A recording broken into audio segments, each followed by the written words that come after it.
산업혁명과 산업사회의 형성, 스스로 핵심 정리 시작하도록 하겠습니다. 자, 먼저 영국에서 시작된 산업혁명이 나오는데요.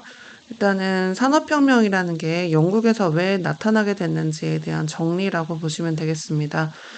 자, 초기 자본주의가 먼저 발달이 영국에서 되었는데 그 이유를 같이 보시면 신항로 개척 이후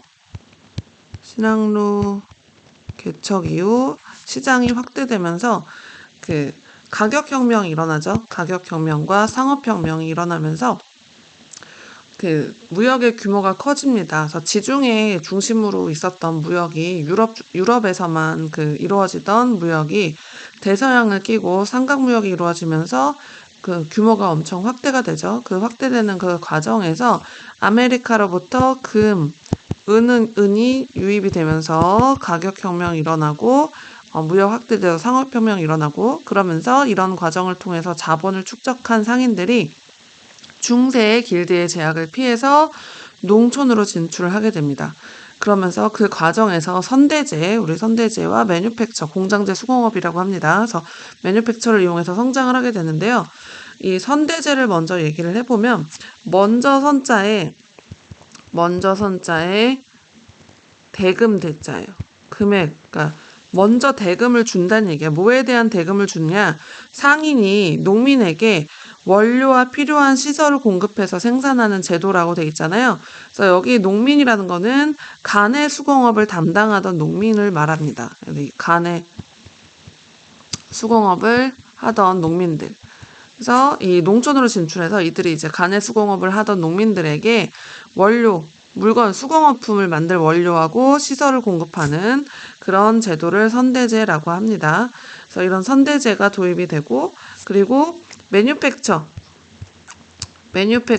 위에도 나오지만 공장제 수공업을 말합니다. 그래서 공장제 수공업 형태에서 분업과 협업을 통한 생산이 된다라는 거는 그전에는 예를 들어서 양모 옷, 그러니까 모직물 옷을 만드는데 집 안에서 양모를 해다가 직조를 해서 그거를 옷감을 만드는 것까지 그 완제품까지 한 사람이 다 만들었다면 이제는 분업을 통해서 양털만 키우는 사람, 그 다음에 이제 실만 뽑아내는 사람, 그 다음에 이제 직물만 만드는 사람, 그 다음에 직물을 만들어서 옷을 만드는 사람, 이렇게 다 나눈다라는 거죠. 그래서 나눠서 같이 협동해서 물건을 생산하는 그런 시스템이 나타나게 됩니다. 자, 그렇게 해서 초기 자본주의가 영국에서 발달이 되면서 이제 산업혁명이 일어나게 되는데, 혁명이라는 거는 그 전에 생산 방식이 혁명적으로 바뀌었다라고 해서 산업이 바뀌었다, 혁명적으로 바뀌었다, 그래서 산업혁명이라고 보시면 되는데, 산업혁명 이전에는 수공업이었던 게 이제 기계가 발명이 되면서 기술 혁신이 나타나고 산업이 발달하게 돼서 혁명적으로 변화하게 됩니다. 그런데 왜 대체 영국에서 일어나게 됐나를 다시 한번 짚고 넘어가면, 영국은 일단 지하자원이 풍부했어요. 지하자원이 철광석도 많았고 석탄도 많았거든요. 석탄도 많았어요. 그래서 이런 지하자원들이 풍부했고, 그 다음에 해가 지지 않는 나라가 되잖아요. 점점 식민지 개척하면서 넓은 식민지가 많았어요. 식민지가 많다라는 건 곧 시장이 많다라는 거죠. 그래서 넓은 식민지, 해외 시장, 풍부한 지하자원, 그죠? 그리고 인클로저 운동. 그 전부터 엘리자베스 시대부터 인클로저 운동을 하게 되면서 농민들이 일자리를 잃는, 그러니까 한마디로 얘기하면 농사 지을 땅이 없는 그런 상태가 많이 등장을 하게 됩니다. 그러니까 그들이 이제 일할 게 없으니까 당연히 노동력이 풍부하게 되겠죠. 실업자들이 엄청나게 많다는 얘기예요. 실업자들이 많다 보니까 그들을 끌어다가 노동력으로 확보할 수 있었고요. 그 다음에 이제 인클로저 운동이 일어나게 된 이유는 모직물 때문이죠. 플랑드르 지방이랑 연계해서 모직물 산업이 발달했단 말이에요. 그래서 모직물 공업으로 인해서 자본이 많이 축적이 돼 있었고, 거기에 유럽의 어느 나라보다도 가장 먼저 시민혁명이 일어나게 됩니다. 그래서 시민혁명으로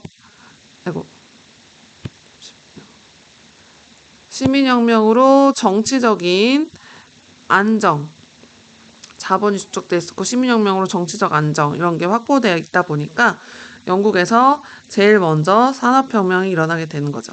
그리고 이 산업혁명에서 가장 먼저 발명이 된 거는 바로 방적기였어요. 방적기. 방적기라는 건 뭐냐면 실을 뽑는 기계거든요. 그래서 이 방적기가 나타나게 된 배경은 인도에서 수공업품으로 면직물을 생산해서 유럽에 수출을 하게 된단 말이에요. 근데 인도의 인건비는 아무래도 싸니까 인도에서 생산한 수공업품인 면직물과 그다음 유럽에서 생산한 면직물, 수공업 면직물, 당연히 인건비가 비싼 유럽의 면직물의 가격이 비싸겠죠. 그게 너무 그 가격 경쟁에서 뒤지게 되니까 좀 더 싸게 생산할 수 있는 방법을 찾다 보니까 기계를 발명하게 되는 거예요. 그래서 방적기가 발명이 되면서 실을 쉽게 빨리빨리 생산을 하게 되면서 대량 생산이 가능해지죠. 대량 생산이 가능해지고 거기에 이 공장처럼, 그래서 공장제 기계, 그전에는 공장제 수공업이었어요. 공장과 같은 손으로 만드는 그런 공업이었다면 이제는 기계가 만드는 공장제 기계공업이 발달하게 되면서 대량 생산의 대량 판매가 이루어지다 보니까 자본이 빨리빨리 쌓이게 되죠. 그래서 자본주의 경제체제가 더 발전을 하게 됩니다. 그래서 이 공장제 기계공업으로 대량 생산 되고 대량 생산에 의해서 자본주의 경제체제 발전이 더 촉진됐다라고 보시면 되겠습니다. 자, 그 다음에 이제 동력혁명과 교통통신혁명으로 넘어갈 텐데요.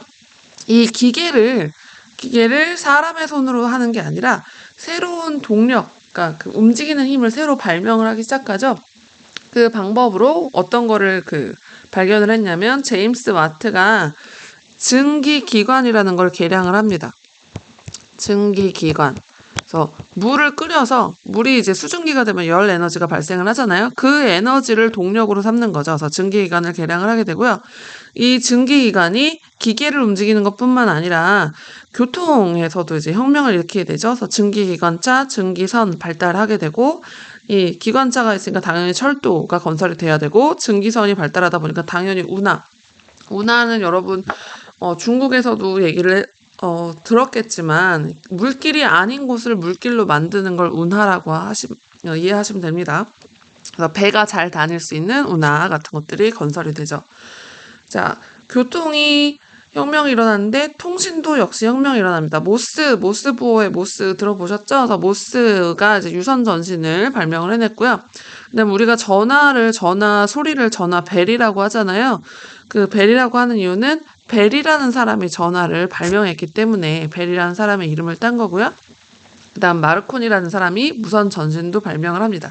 이게 계속 18세기 후반부터 19세기에 계속 일어나는 일이에요. 그래서 이 산업화가 이제 일어나게 되는데 산업화가 이제 영국에서 시작된 산업혁명이 19세기 전반에 유럽 본토로 넘어가게 되고 후반에 아메리카까지 건너가게 되는 내용이 지금 산업화의 확산으로 보시면 됩니다. 그래서 벨기에는 광업 제철업으로 유명하고 프랑스는 섬유공업, 그다음에 독일은 정치적으로 통일이 늦었잖아요.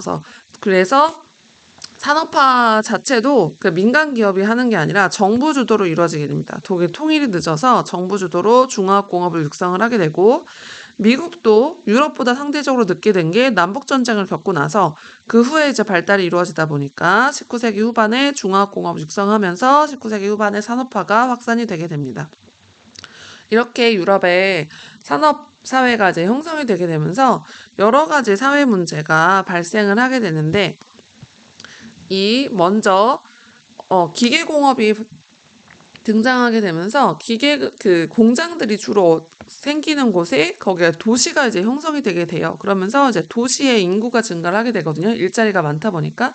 그래서 농업사회였던 곳이 이제 도시 중심의 산업사회로 변화하게 되는 도시화 현상이 나타나게 됩니다. 도시화 현상이 나타나는데 이 도시화 현상이 나타나면서 이 공장 생기고 이제 공장에서 자본가 생기고 이러면서 중간 계급이 성장을 하게 되죠. 중간 계급으로 산업 자본가, 전문직 종사자, 부유한 평민층 이런 중간 계급이 등장을 하게 되면서 돈이 넉넉하게 되니까 먹고 살만해지면 정치에 관심을 갖게 됩니다. 사람들이 더 정치 참여로 영향력이 더 확대되면서 계급 성장을 더 활발하게 하죠. 그러면서 이 도시로 이제 집중이 되는 이런 현상이 계속 나타나는데, 도시로 사람이 인구가 좀 증가했다라고 아까 나왔잖아요. 인구 증가. 인구가 증가하면 나타날 수 있는 문제점은 바로 도시에 사람이 너무 많다 보니까 도시 문제, 각종 도시 문제들이 발생을 하게 됩니다. 그래서 땅은 한정돼 있는데 사람은 다 몰려드니까 아무래도 그 작업 환경 자체도 열악해지게 되죠. 그리고 그 주로 이제 뒤늦게 도시에 들어온 사람들은 원래 있던 사람들에 비해서 노동력을 제대로 된 가치로 평가를 받지 못해요. 그래서 임금을 적게 받는다거나, 그리고 저임금 장시간 노동, 그리고 어린아이들 아동 노동 되게 심해지고요. 그리고 이제 이 도시 문제 중에 특히 문제 중에 중요한 게 뭐냐면, 좀 열악했던 것 중에 하나가 뭐냐면, 좁은 땅에 사람들이 많이 몰려드는 과밀화 현상이 나타나거든요. 인구가 과밀해져요. 인구가 과밀해지면 뭐가 부족해지죠? 주거 문제 생기죠. 주거 문제 생겨야 살 곳이 모자르죠. 살 곳이 모자르고 거기에 이제 위생 문제 생깁니다.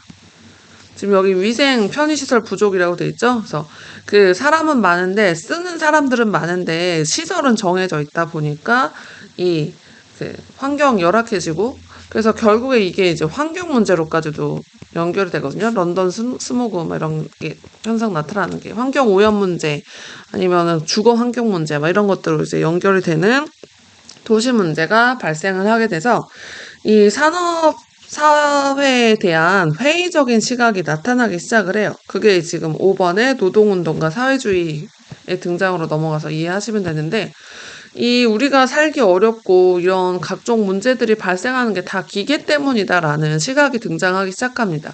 그래서 노동 문제의 발생을 우리가 지금 저임금, 장시간 노동, 아동 노동, 이런 이제 노동 문제, 이런 게 다 기계가 나타났기 때문에 우리가 이런 일들이 일어나는 거다라고 해서 기계 파괴 운동, 러다이트 운동이라고 합니다. 러드라는 사람이 먼저 시작을 했다라서 기계 파괴 운동이라고 하는데, 그래서 이거를 기계가 없어지면 우리가 살기 좋아질 거다라고 하는 기계 파괴 운동이 일어나고요.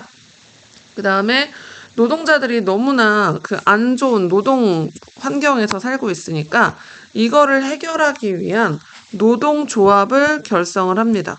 그래서 노동조합 결성해요. 그래서 임금 인상, 노동조건 개선을 요구한다거나 또 노동자들이 참정권을 획득하는데도 이 노동조합들이 적극 활동을 하게 됩니다. 이런 조합 운동이 일어나다 보니까 이제 정부가 이 법을 바꿔야겠다라는 인지를 하기 시작을 합니다. 사람들의 요구가 등장을 하다 보니까. 그래서 영국 같은 경우는 공장법을 통해서 장시간 노동을 제한하고 여성과 아동을 보호하는 그런 법령을 만들기도 해요. 그러는 과정에서 노동자들의 권익, 지금 자본주의는 너무 자본가들 위주의 사회다. 노동자를 중시한 사회를 만들자, 그 사회 전체의 이익을 생각을 하자, 이런 주장을 하게 되면서 사회주의라는 새로운 정치 사상이 나타나기 시작을 합니다. 그래서 이 사회주의라는 거는 자본주의 사회를 비판하면서 이제 평등사회, 노동계급이 평등한 평등사회를 주장하면서 나타나는데요. 초기 사회주의는 공상적 사회주의적 특징을 가지고 있어요. 그러니까 좀 약간 상상한다고 해야 되나? 공상이라는 건 그렇잖아. 이루어지지 않을 것 같지만 생각하는 거? 그래서 협동과 공동체 강조하고 누구나 다 열심히 하고 막 이러면 다 평등한 사회 만들 수 있어 막 이런 걸 주장하는 그런 공상주의적 사회주의를 주장을 한 게 오원 색시몬 프리에라는 사람들이 대표적이고요. 그러다가 이제 보다 과학적으로 사회주의를 발달시키기 시작을 합니다. 그래서 점점 시간이 가면서 과학적으로 노동자의 단결이나 자본가와 노동자가 사이좋게만 지내다 보면 노동자는 권익을 찾을 수 없다. 싸워야 된다. 투쟁을 하자. 이렇게 주장을 하는 사람들이 등장을 하죠. 그 대표적인 사회주의자들은 마르크스와 엥겔스라는 사람들이 있습니다. 그래서 사회주의 사상가들 얘기를 했어요. 그래서 산업혁명과 산업사회 형성에 관한 스스로 핵심 정리는 여기까지 정리하시면 되겠습니다.